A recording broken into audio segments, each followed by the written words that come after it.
We've done a lot of stories about rebuilding, about people and places making a comeback.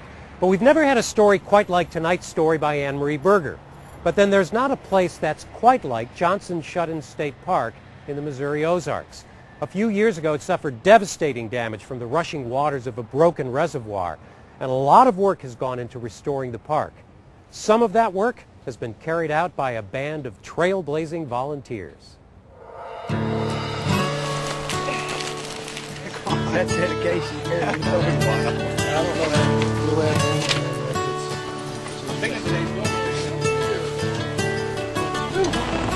Early on this Saturday morning in January, almost 40 volunteers gather at a parking lot in Johnson Shut-in State Park. They have come from all over the state to give back to a trail lost in its path. Questioned ourselves when we were laying in bed, we're like, should we go? But it's something that you can look back on 20 years from now and say, hey, I helped out with that trail and I built that trail. I think a lot of the reason we come out too is it's so easy to take for granted things, take for granted trails when you're out hiking. We do a lot of hiking and you don't realize the work that goes into building these trails. Built more than 50 years ago by the Boy Scouts, the Tomsock Trail connects the summit of Tomsock Mountain to Johnson Shut-ins. Later, it became a 33-mile section of the Ozark Trail system, a place known for glade vistas and cascading waterfalls, bringing solace to visitors who journey its rugged way. It is gorgeous. Backcountry trails such as this are built almost exclusively by volunteers, and we've had several thousand out here in the past 6 years building trail with the Ozark Trail Association. We're ready to go? Yeah, let's go. Okay. It's great to see all of you on a very cold day, which I'm sure will get warmer. Today we're going to be working on the scour loop within Johnson Shut-in State Park, which will connect into the Tomsock section of the Ozark Trail. For more than 3 years, a section of the popular trail has been closed. Near Johnson Shut-in State Park is the upper reservoir of Anne-Marie's Tomsock plant, which in December 2005 had a breach that unleashed 1.3 billion gallons of water into the valley below. And it came down from Prophet Mountain. It came down and is made what we call this scour channel. And at that time, it pretty well devastated Johnson Shut-in State Park. And along the way, it took out about 2 miles of the Tomsock section of the Ozark Trail. Hundreds of hours and millions of dollars later, Missouri's Department of Natural Resources is reopening the park. And now that the park is getting ready to reopen this year, it's now time to rebuild this section of trail that was damaged and closed. But some changes will be made to the trail.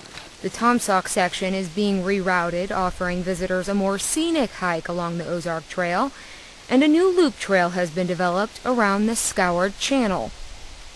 And more than anything else, I think the scour loop, the connector to the Ozark Trail, will give them a look at the scoured channel and some geological features of the St. Francis Mountains that is very unique. That trail is 1.5 miles long. We want to get that done before we have our big, large events this spring where we work on the Ozark Trail section. The planning, maintenance, and education could not have been done without dedicated volunteers. But on this morning, it's all about building. And neither snow, nor rain, nor freezing temperatures will keep them from their route. All right, let's hit it. Todd, you sweeping? Yeah, sweep.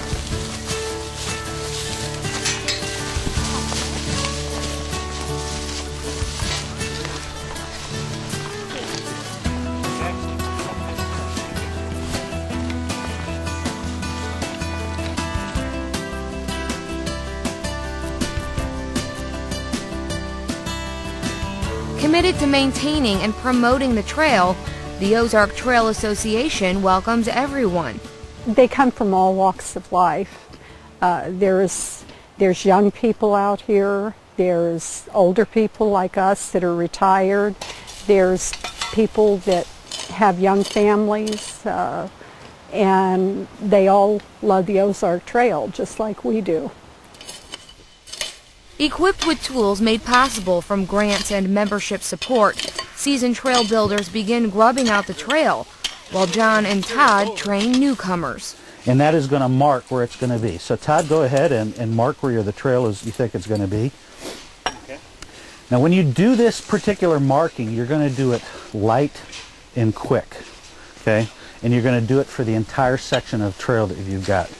This is a contoured trail. Instead of going up and down the hills, what we're doing is we're building it along the contour of the trail that gives it a nice, pretty curves and lines, makes it easy to walk upon, and it's really nice to travel.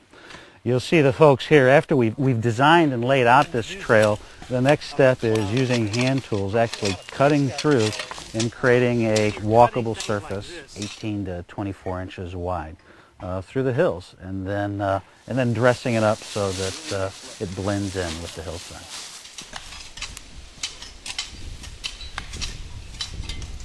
By midday, both seasoned and first-time volunteers work side by side, following the same steps to get the work done, discovering themselves in a trail, beginning to find its way.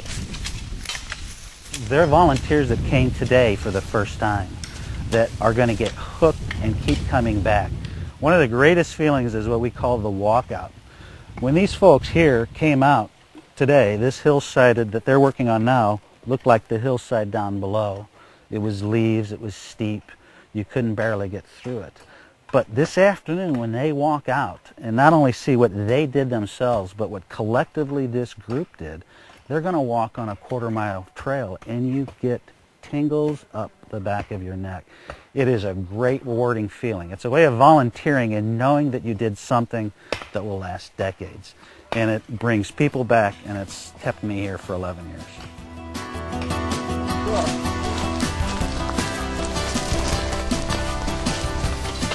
It gives you a real sense of accomplishment. You come in and it's just walking through the woods. In the end, it's a beautiful pathway that you get to see and walk on, and you know other people are going to get to enjoy it too. Walking back out of here is, you kind of recognize the areas you worked on, and this is going to be here forever, and lots of people are going to use this.